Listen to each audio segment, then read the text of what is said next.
Tire pyrolysis products are becoming a key component of the circular economy, with their market value continuously rising, presenting significant economic potential.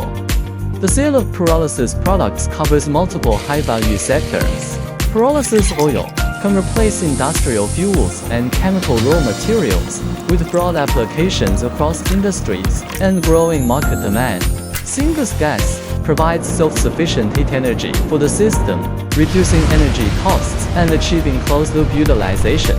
Steel wire, as a valuable commodity in the metallurgy market, it has substantial market demand and stable trading value. Recycled carbon black (RCB). In recent years, tire pyrolysis carbon black has gained wide use in the rubber and plastic industries, forming a diversified income stream. Waste treatment revenue. Through large-scale production, investors can establish tire pyrolysis recycling centers locally and charge processing fees from tire manufacturers, waste recycling centers, and municipal waste management services.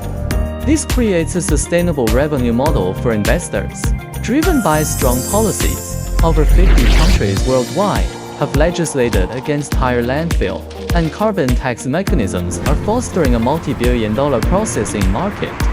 Meanwhile, technological breakthroughs in continuous pyrolysis equipment have resolved capacity bottlenecks and met international environmental emission standards. With the continuous strengthening of global environmental policies and the rapid growth of circular economy demands, the tire pyrolysis industry, equipped with mature technical solutions and a complete business loop, has an exceptionally promising market outlook.